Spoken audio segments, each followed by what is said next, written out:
In the Ten Commandments, we have the injunction that we shall not covet. You shall not covet your neighbor's house.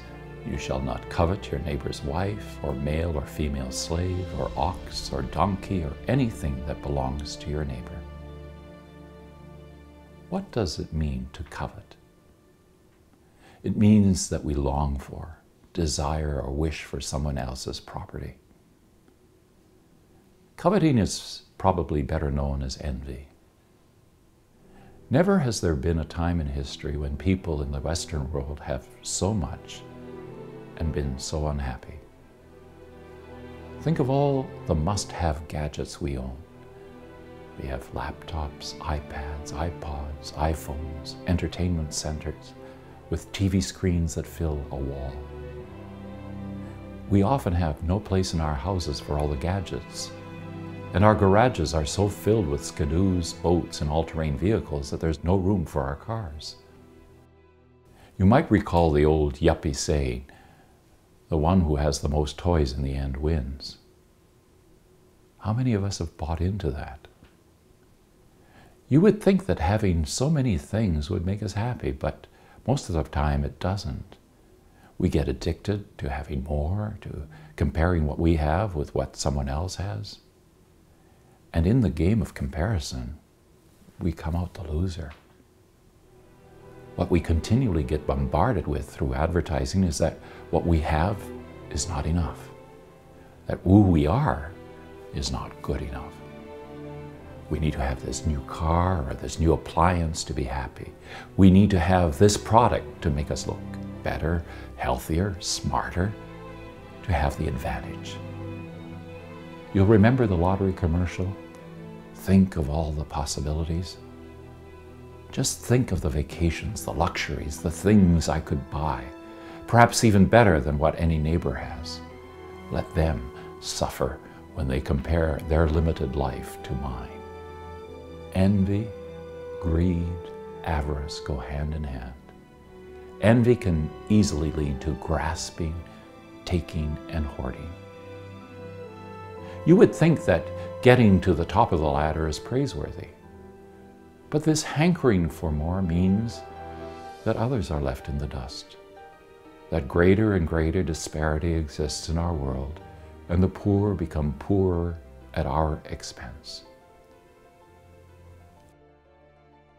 What is the response to high-pressure consumerism? Perhaps the Beatitudes of Jesus might be a help. Do not store up for yourselves treasures on earth, where moth and rust consume and where thieves break in and steal. But store up for yourselves treasures in heaven, where neither moth nor rust consumes, and where thieves do not break in and steal. For where your treasure is, there your heart will be also. Jesus then goes on to say, do not worry what you will eat or what you will drink, or about your body what you will wear. Is not life more than food and the body more than clothing? Look at the birds of the air.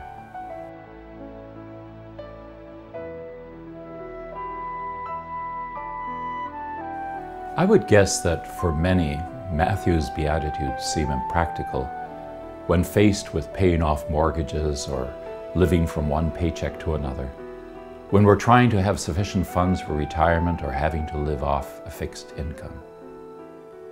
It's very easy to be overcome with anxiety. Anxiety is like a fog that descends. The world shuts down to our immediate concerns.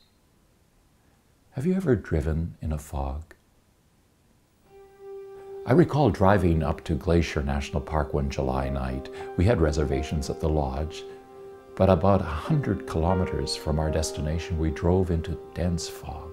I was driving, and panic came over me. I couldn't see the front of me, nor could I see the lines on the highway. We were in the mountains, and I had visions of missing a turn and heading over some cliff into a dark void. We inched our way, and finally arrived safely in the middle of the night. With anxiety, We move into low gear and the fog sets in. Remember a time when you were worried.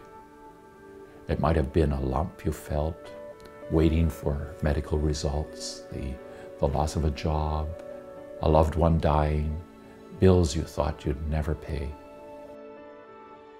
Now look at you today. Somehow you worked your way through it. You discovered inner resources you never knew you had. You survived. As believers, we have faith that God was at work in all of this. God gave you the strength, the grace to cope, to go on, and the fog did not last forever. This is the kind of hope and trust we need to confront the push to keep our consumer society going. The consumerism of our world creates unnecessary anxiety and an artificial need to have and pile up for the future. As Christians, we need to resist the tendency to buy, to spend, to waste, and to keep the engines of consumerism running.